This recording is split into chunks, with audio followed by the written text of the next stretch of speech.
Good afternoon. It's Thursday, the 2nd of September. Where has this year gone already? You're very welcome along to the Lite Bite Lunch. We have a couple of wonderful guests today with quite a lot to tell. Joining us today, we have Stephen Reid from HomeHubIreland.ie, and we have Andrea Manning from cyberpie.com. So welcome along, Hello. Stephen and Andrea. Great to have you with us. How are you? Not too bad. Hey, Rory. Not too bad. Great to see you both, and I'm delighted you could both join us. So to start with, I'm going to give each of you a few minutes to tell us a little bit about what you do and your life in the world of business and self-employment, which is always a fun place to be. So we'll start with yourself, Andrea. Okay, well, I am probably one of the only people on this earth to utter the words, I love GDPR. And it's because I have a positive mindset. So when it came out, I was like, okay, this is awful, but we have to live with it. So I went out and found all the positives. And I see it as a marketing tool. I see it as a way of building customer trust. And through doing GDPR and very much helping the small business, I was helping them with, part of GDPR is securing your information. So I was like, how do you store your passwords? How do you do this? And I realized that there was such a gap of knowledge that was out in the cybersecurity industry or in the big corporates, but not filtering down to the micro business. So when the pandemic came, my pandemic pivot was to set up CyberPie. And it was literally to say, I want to give the micro business a piece of the cybersecurity pie. They need to protect their businesses. They're probably more vulnerable, and nobody's talking to them, and nobody understands that the micro business has to do their own cybersecurity. They DIY everything. They don't have an IT department. They don't go on training courses. So I built this platform called CyberPie, and obviously as my first love is still GDPR. So it's a bit of both, but my world is definitely the micro business sector. And that, I suppose that's my business now. So building my startup, which is really exciting. Brilliant. We're absolutely delighted to have you, and we have some great questions for you through the day. Also joining us, I'm delighted to say, after several attempts to persuade him to drag himself away from the shop for 5 minutes. Right. Well, unfortunately, when you have 23,000 followers on Instagram who all want your attention all the time, it's pretty hard to get them. But I'm delighted that Stephen from Home Hub Ireland was able to join us. So tell us a little bit about your business, Stephen. So I'm Stephen. I run a company called Home Hub Ireland. I run it from my shop here in Ashbourne, and basically what I do is I source and trace unusual and much needed and different home products, and I sell them online. And I do most of my selling through doing stories on Instagram. And we had a shop here in Ashbourne. We actually just currently closed the shop a couple of months ago because online just went absolutely crazy. We couldn't keep up with the demand. But the good news is we are actually in the middle of opening a new one. And I have a bit of an exclusive. I'm going to tell everybody where it is. Everybody wants to know. And I'm going to tell them on today's show. It's going to be in Athlone. So we are opening our shop in Athlone in the next 3 weeks, and we will be able to come and browse there. And then what we're going to do after that is we are going to get our shop in Ashbourne back open fully and give them a proper experience of what they deserve. Ashbourne community have been absolutely amazing to us in the build up to how we are now. Like, it's just grown so fast. We started here in Ashbourne in 2019. We have an agri shop here in Ashbourne, and we had a little shelf. And I have a big passion for homeware. And I used to sell like little bits on a little shelf in the corner, and it just grew massively. And then the pandemic hit, and it went even more crazy, and I just couldn't keep up with the demand, and we had to start taking on staff, and it just grew and grew and grew to where we are today. Absolutely brilliant. It's lovely to hear a success story, and for small businesses out there who are more or less starting out, to say it is achievable, I think is a great thing to do. So on the subject of e-commerce, I mean, e-commerce is something that I always like to chat about. How easy was it getting to that stage of 23,000? Definitely not easy. A lot of work. You see, when you're self-employed, people don't realize when you're self-employed, you don't have a day off, you don't have an hour off. You can never Yeah. switch off. And I find it very hard to find that balance of turning off the phone or walking away from the phone, or not answering emails or not replying to people's messages on Instagram or Facebook. And, you have to be on your game, because if I don't reply to somebody in 3 hours, I get a message off them saying, excuse me, you're ignoring me. Why are you ignoring me? People think it's instant. I sit there with the phone in my hand all day waiting for them to message. And it's very hard balance to find. Very hard. Yeah. But I suppose the biggest thing to get you so high is trust. You have to, people have to trust you, and you have to be very honest with people. If I don't like something, I tell people I don't like it. And each to their own, you're the king of your own castle. And people like things and some people don't like things, and you have to be very honest about when you're reviewing things, if you like it or if you don't like it, or if it's overpriced or if it's not overpriced. You have to be honest. And I think that's why I have such a loyal following. People just love my honesty and the hard work I put in. They can see the work I put into it. I put a lot of work into it, days and nights and weeks, and it just never ends. So I am currently trying to find that balance. One day I will. One day. Yeah, and I think, Andrea, you'd probably agree with that building that loyalty with customers is so important. Well, that's it, because over the pandemic, I think cybercrime increased something like 400%. It was insane. So when you're trying to sell on Instagram, you are like the one good guy amongst 500 bad guys. So everybody is now actually really wary of buying on Instagram. So it is all about trust. And that's what I was saying, why I love GDPR, because actually, in a way, it was about trust. Like, one of the simplest things I can tell you is if you go onto a website and you go and look on their privacy policy, they actually have to put their address and their contact details. So if you want to check if a company is legitimate, you can go and see there straight away, okay, these guys are great. They've spent time on their security. They've spent time on GDPR. These are legitimate people. And that's what you need to do, because sometimes they say you're not there to, I don't know, you might have a sale that goes wrong, or, not everything in life is perfect. So you want things that are working in the background all the time that show that you're doing, that you're trustworthy. And, we were saying, like, it's really unfair with GDPR. It's this ridiculously huge regulation, and a one-man business who's now trying to run his Instagram account, run his distribution, run his shop, must still do all this rubbish in the background. Absolutely. And it's overwhelming. So I always just say to people, look, let's just start with where you're visible and where you're vulnerable. Like, you can't take the whole thing. And that's saying, how do you eat an elephant? One bite at a time. So start where you're visible and start where you're vulnerable. Like, make sure that your website is secure. Make sure that if you're collecting names and addresses on your website, that you're doing it in the right way. Because that's always a red flag. If somebody collects your details and then you get spammed left, right, and centre, by all sorts of things. So it is just, it's everything in life is about trust. If there's no trust, there's nothing. Absolutely. Such a cliche, but it's so true. Absolutely. And what would you see as being the dangers of trying to operate a business through social media? Who's it for, Stephen? Well, for either of you. I suppose my dangers are, again, demand. That's a big danger. Like, people think I am literally waiting to turn on the camera or waiting to reply to their messages. And I suppose you are throwing yourself out there, so people know exactly what you're doing, what you're up to all the time. That's a big danger. But I suppose I don't have any other negative things about social media. It's probably one of the best tools you can use to grow your business. Once you put in the hard work.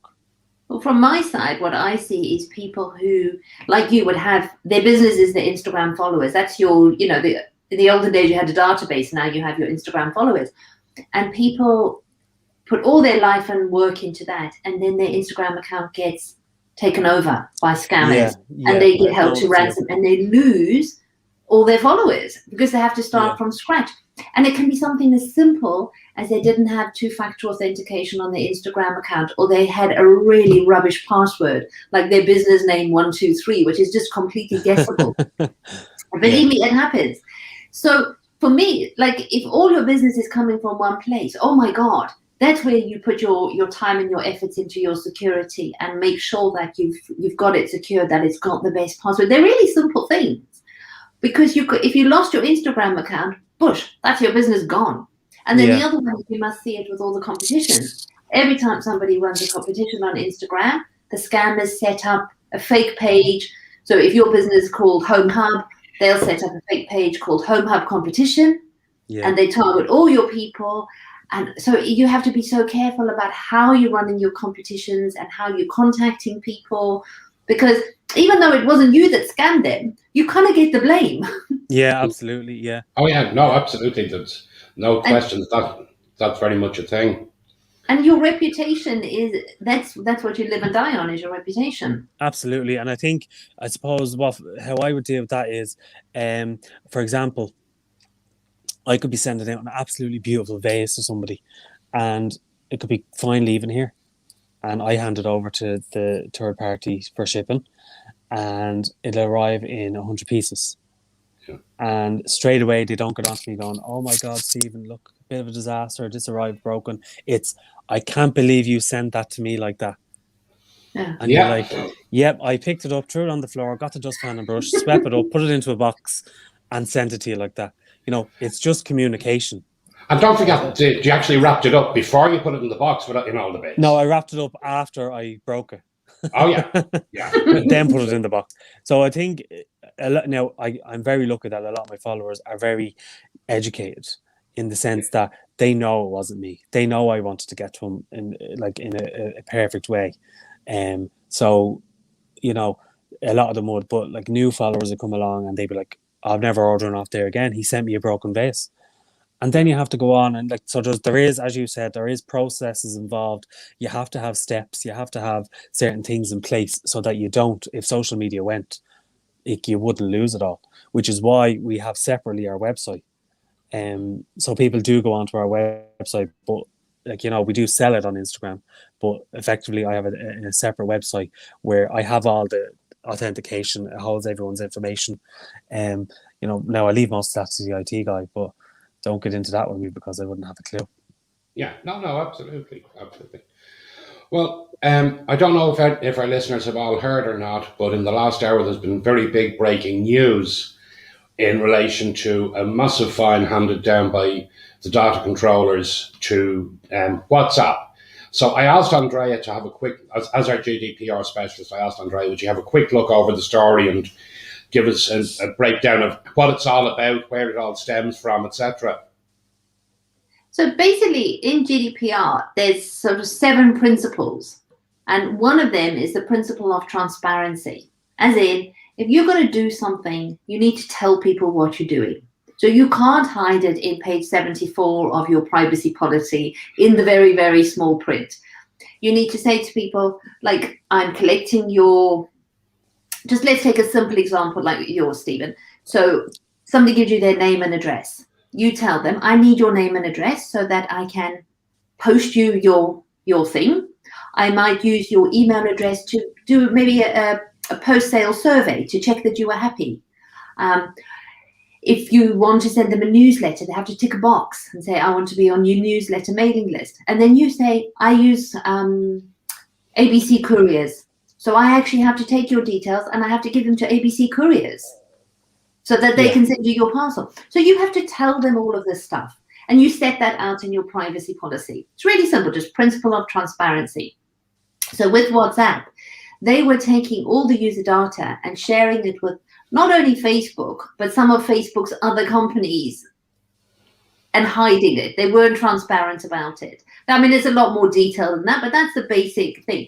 And GDPR, there was a thing, you could be fined up to 4% of your annual turnover or up to 20 million. So they've obviously been fined 4% of turnover because it's a 225 million fine. And I think it's like a friend of mine used to say, you can use a knife for cutting or you can use it for stabbing. In your day-to-day business, you've got their names and addresses to do business with them. You're using the knife for cutting. But if you were to start now selling those names and addresses, or I don't know, you set up a completely separate business and you used all those names and addresses for a completely separate business, or you had a bit of a a shady employee that left you and took all those names and addresses and used them in their own business, then that's not okay. Because if I've given you my name and address to receive a vase in the post, that's all I expect to happen with my name and address. Absolutely. So it just goes back to that same thing that, I don't know, just integrity, just behave okay. Don't do bad stuff. And well, we know this is Facebook, so guess who does bad stuff? Not me. To be careful how I put this. That come after me. Yeah, but that's the principle of it.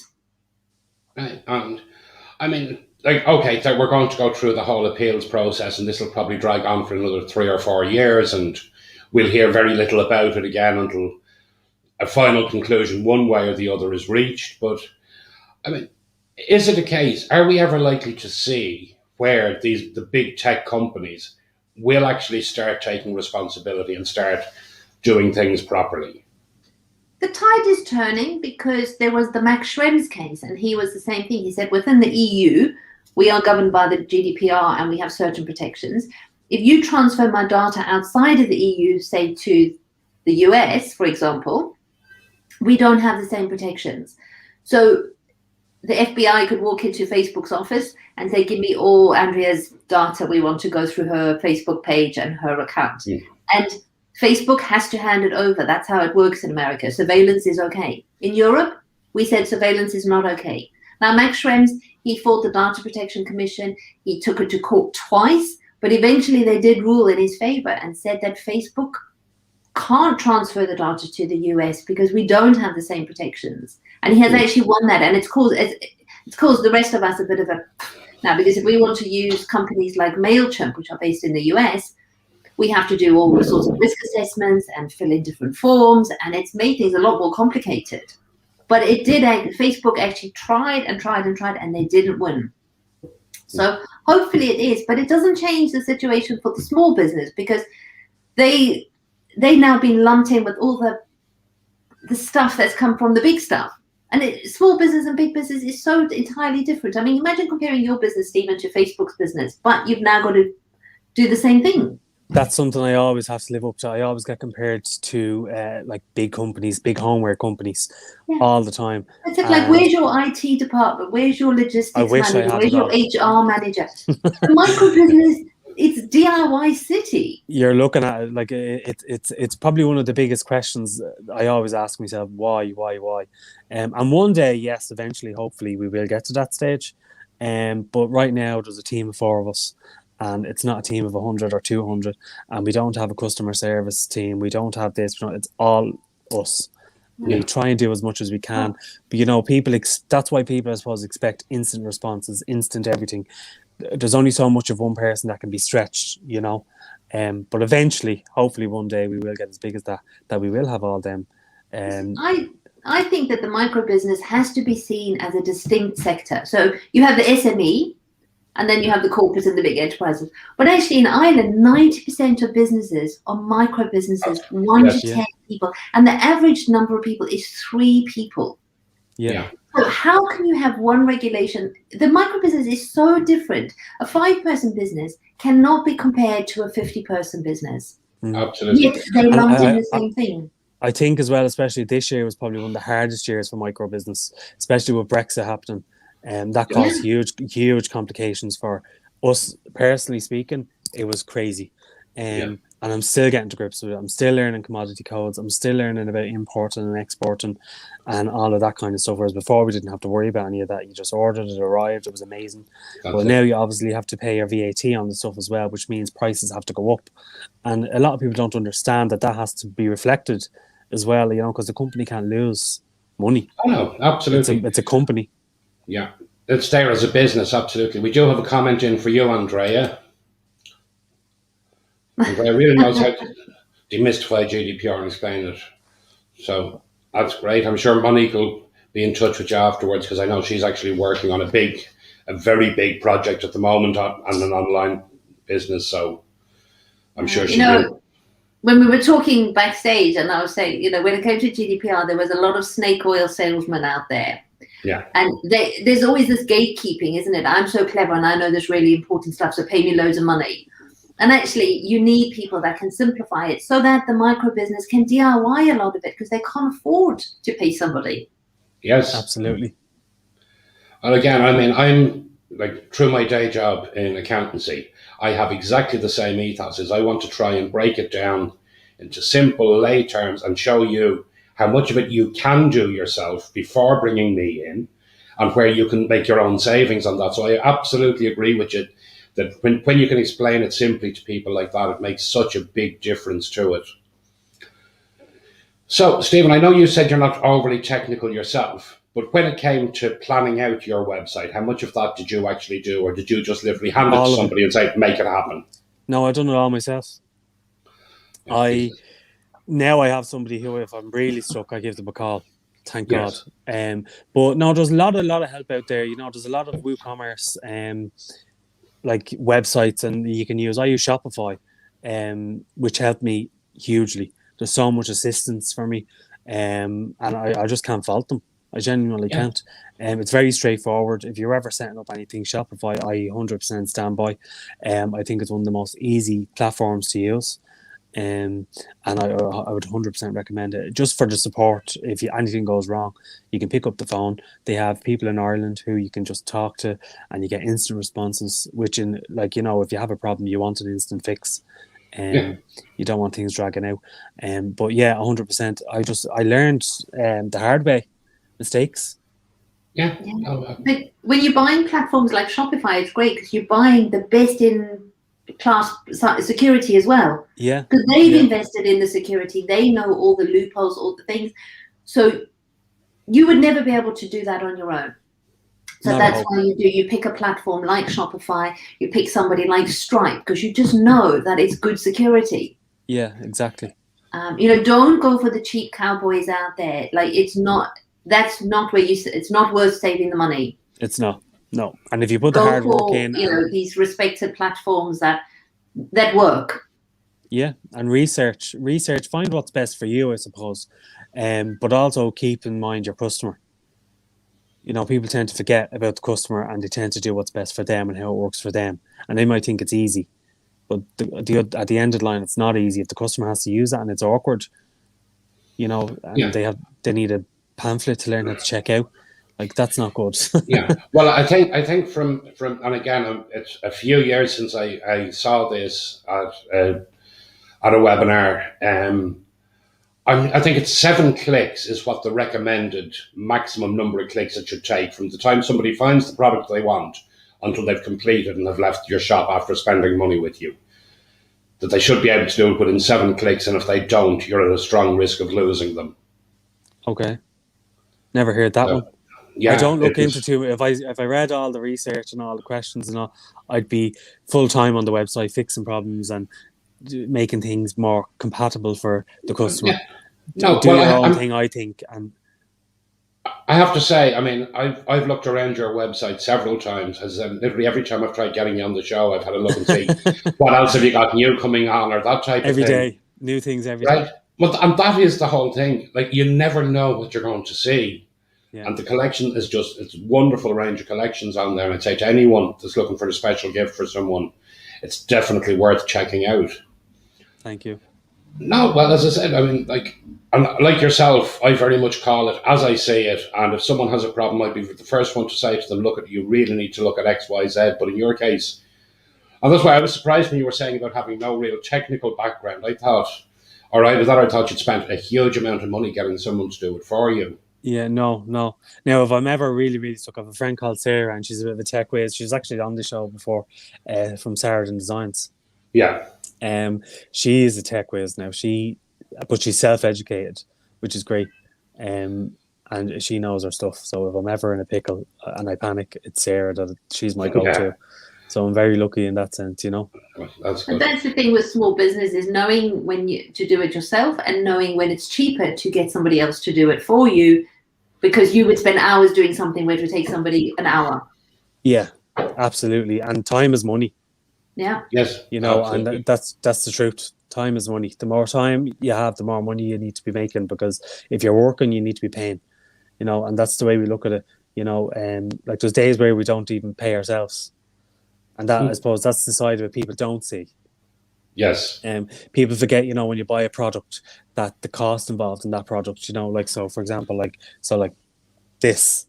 So if you're buying this pumpkin, it might cost me £5, but I have to pay duty on it, I have to pay the staff, light, heat, insurance on the building, etc., to get it up to the price that I'm selling it for.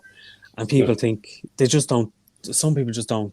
They can't break that down until they educate and learn that that's how the world works. Yeah. No, absolutely. Now, Andrea, I know. Previously, you did a lot of work in relation to the Leo grants for website design, and I know you wrote a fabulous document for it.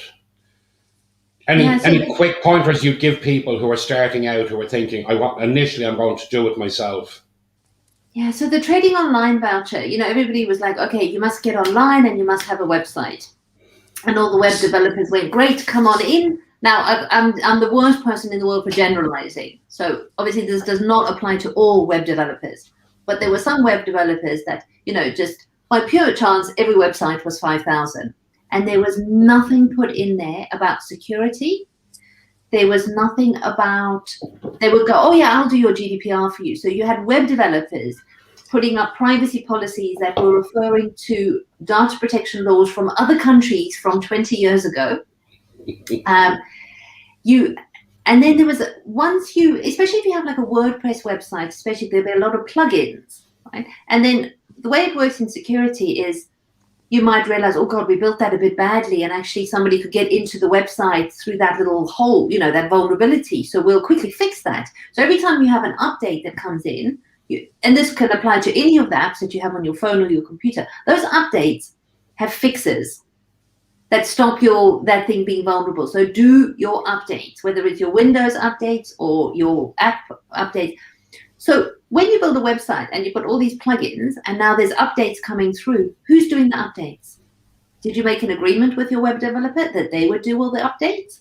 Are the updates scheduled to update automatically? Are you responsible for updating them? Because what if your fabulous e-commerce website gets hacked, and now every time somebody enters their credit card details, they're entering it into a fake overscreen, and whoops, there's your business, there's your reputation, there's everything. And then it's like, okay, well, who's responsible? The web developer says, nah, I just built it. That's all you paid me for, was to build it. So you really need to have an agreement with your web developer, and you need to know who's going to be responsible for the maintenance of it. Because that's your business, that's your shop. Like you said, you even gave up your shop. Your website became your shop. Yes, absolutely. So, definitely go back and have a look at your website and see if there's an agreement. Make sure that those updates are being done, because what happens is there's something called bounty hunters. So these guys are like professional hackers, but they're good hackers. So they'll spend their whole day trying to break into Dropbox, for example, to hack Dropbox. Once they find a way in, they go to Dropbox and they say, listen, we found this massive big mistake. Dropbox are like, oh God, that's brilliant, thanks. Here's $50,000, and Dropbox goes and fixes it.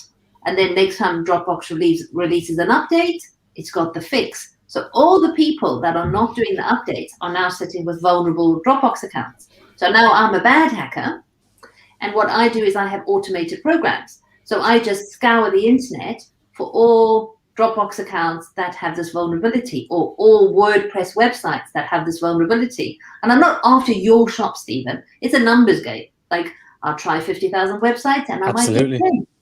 And I'll just get the vulnerable ones. And that's how it works. They're not after you. They're just after the vulnerability. So, you really, it doesn't matter whether you are a small business or a big business, you are vulnerable to cybercrime now, because it is so sophisticated and automated. Yeah, just don't leave yourself open, I suppose, isn't it? That's the key. Yeah, and it feels overwhelming. We're all the same. We're all wired for optimism. So we all smoke thinking we won't get cancer, or we all go out without sunscreen thinking, well, we won't get things. Or we all live like cowboys on our phones thinking, well, we won't get hacked. But unfortunately, people do, and it happens more often than you realize, because there's a bit of shame. People don't actually tell you that they've been hacked. No business is going to say, oh yeah, we were hacked. Although with GDPR, you're supposed to at least let your customers know. So I think everybody now needs to be more aware of cybersecurity, and not so scared of it as well, because that's the thing. When we're scared of something or it feels overwhelming, then we just bury our heads in the sand. And it's like when I was a smoker, the smoking adverts would come on TV, and guess what I did? I changed the channel because it was like, oh shit. Actually, what I do, what I would do is if they come on, I actually pick up the packet of cigarettes to have one. Yeah. So that's the thing with cybersecurity. So I want to make it feel less overwhelming, less scary, because there's a lot you can do that doesn't take much time and doesn't take much money. And if you do my cybersecurity on your list of to-dos, it's never going to happen. But if it's just change my email password or just put two-factor authentication on my Instagram account, all those little things will add up over time and make a huge difference. Yeah, no, absolutely agree with you. I mean, there's so many little things that are easily fixed. It sounds, because of the terminology that's used a lot of the time, it just sounds so intimidating for so many small businesses out there. That's it. And then they always, every time you see anything about cybersecurity, what do you see? You see a picture of a hacker in a hoodie and code and all crazy shit. You're like, honestly, these are businessmen. They're very sophisticated, they're very intelligent, and they're very, very, very rich. They don't look like that. They don't act like that. So it's just changing the thought pattern around it. Absolutely. So are we all heartbroken about the cancellation of the electric picnic? I am devastated. Were you really looking forward to it? I go to it every year. Yeah. I have my little caravan and it comes out on a little journey with me once a year. And this is the second year now that we're missing. It's probably the best holiday I have ever, because I just forget about everything and just have a good time for a couple of days. But I suppose, look, I think Laois were right. The council were right. And I suppose it is what it is. Yeah. Again, we're into the situation of when it comes to when do we stop getting to the point of being overcautious? I think people are at that point now. Yeah. I think some people are at that point where they're not wearing their mask when they're supposed to. They're not washing their hands as frequently. I think people are at the stage now where they're like, right, we were told 2 weeks. It's nearly 2 years. It's becoming the norm now. So people get slack, don't they? I suppose. Yeah.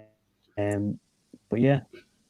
Again, much like they are with their security. Yeah, that's set up now. I don't need to worry about it for 3 years. Yeah, they think it's done. Yeah. Yeah. It's never a one and done challenge, I think they say. Yeah. Well, there is a question that every single guest that comes on the show gets asked. And so, of course, I'm going to ask both of you. And that is about your favourite light bite lunch. So for Andrea, what is it you like to go for? Anything I haven't had to cook myself. Always a good starting point. Yeah. I don't know. I think my guilty pleasure would be a grilled cheese sandwich with tomato soup. Very nice. Very, very nice. And always a good choice. Yeah. And Stephen, I know you have a slightly more complex scenario. Yeah, I just had an operation 2 weeks ago, so I can't eat much anymore.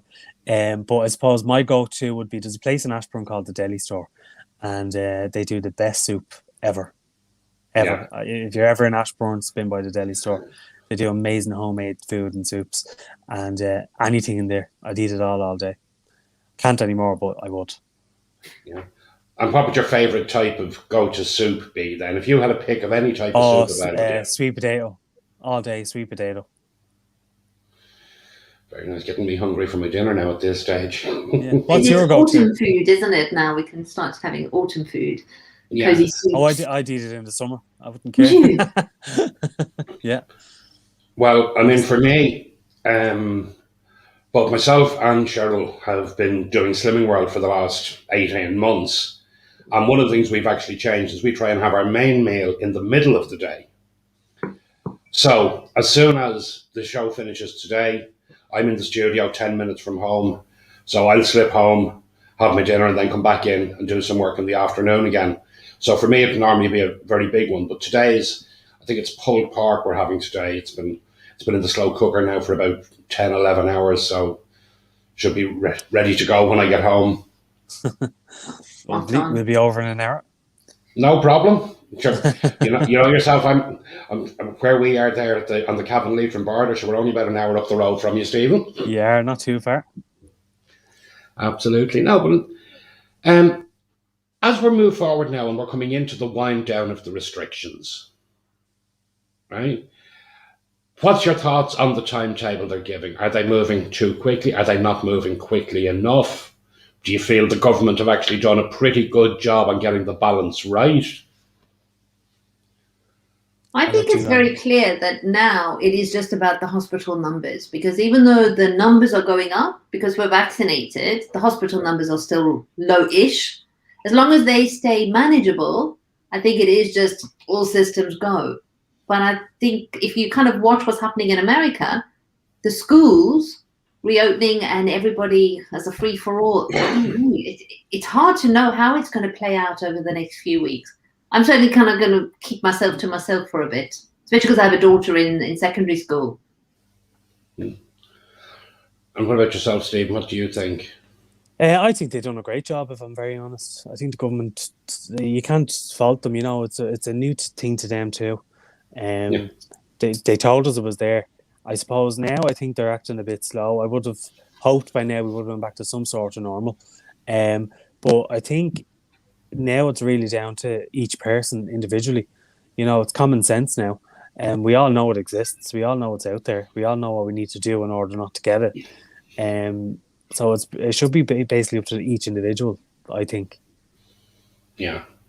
Right. Well, I mean, again, like you look at what's happening in the UK, where they went with Freedom Day, forget it all, just get back out, life goes back to normal as it was, and they're hitting 30,000 cases a day.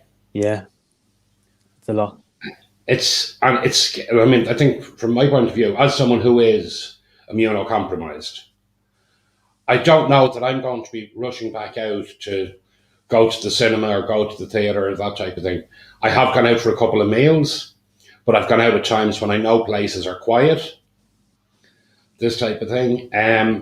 So it'll just be, I think it's one that we're going to be watching with interest and hoping that we're not going to end up going back into a pre-Christmas lockdown because everyone totally loses the run of themselves. Yeah, like last year.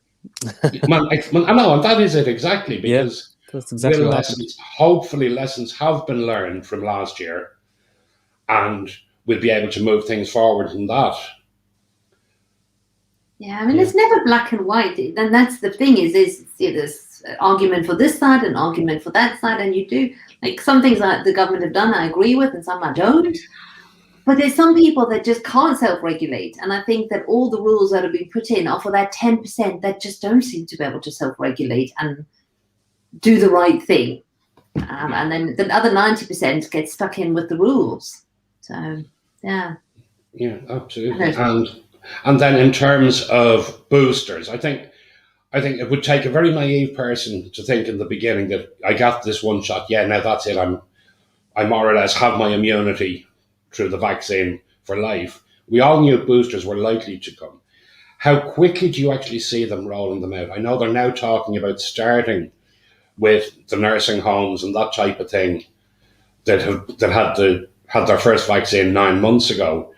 Do you think we will see a build up at the same rate we saw of the rollout on boosters, or do you think it will be a case of it'll be purely the select few that are immunocompromised? Do you see boosters being a long-term thing, or is it just going to be left alone and see how we get on? At this stage, I don't know. I think it's too early to tell. I don't think we know enough. Yeah. Yeah, we'll have to watch and see how that one rolls out. There's a new variant of interest, isn't there? Yes. So, yeah. Just get on with our businesses. We've got them all set up to be online now. We've done our pandemic pivots. I think that's the moral of the story now. Just get on with it. There's no more waiting around. There's no going back to normal. Just get on with it in the best way you can. Yeah. Are you looking forward to going back to doing any face-to-face, or are you keeping it all online, Andrea, or were you initially all online? No, because I wasn't doing very much. And then, this was my pandemic pivot, because you can imagine trying to sell GDPR when COVID hit. I was like the Grim Reaper. Like nobody wanted to know me. Like, let's have her around. So that's when I started building CyberPi, and I applied for the New Frontiers program with Enterprise Island, and I got onto that, and so the whole thing. So it was born online. It is online. The cybersecurity training I do that on Zoom, and I've done some quotes recently, and it didn't even cross my mind to put in real life option. Because it doesn't need to be in real life. It can be done on Zoom. There's great apps now that are much more interactive than Zoom. So you've got whiteboards and you've got icebreakers and things. And it's a lot more time efficient. You know, I can run 3 courses in the morning as opposed to 1. So for me, I mean, it's nice to see people in person. But for a lot of the stuff, it's just more efficient to be online. I mean, even my co-founder, I'm meeting her next week. I've never met her. We met on Zoom. Oh, wow. Yeah. And it didn't even cross our minds that wasn't normal. We got to know each other. We've been working together. And then we realized, oh my God, we haven't actually met. We make a time to meet. Yeah, absolutely. And what about yourself, Stephen? Are you looking forward to getting back into the shop front, or will you stay in the background? 100%. No, 100%. I miss talking to people. I miss having the crack. I miss slagging people and having a bit of fun. I suppose I'm very excited about the new shop because I don't know anybody where the new shop is. So I'm going to make loads of new friends and have a bit of crack down there, and I'm looking forward to it, actually. But in regards to Ashbourne, you know, I know a lot of people in Ashbourne. Yeah. So I do miss seeing a lot of them because some of them would have been friends, you know, and it's very hard to meet up. I find now, even since lockdown, I've had a horrible lockdown experience, if I'm honest. My mum died only a couple of months ago. She got diagnosed just after COVID started. And so I went into like a little cocoon, you know, and when you come out of that cocoon, I suppose it's a very, very strange feeling because COVID is still around, you know, and I forgot about COVID for months because it wasn't my concern. I was just going to work, going home, going to work, going home. And I wasn't worrying about COVID. I wasn't even turning on the news anymore. I suppose that's a big thing. You could go your day without knowing COVID existed if you wanted.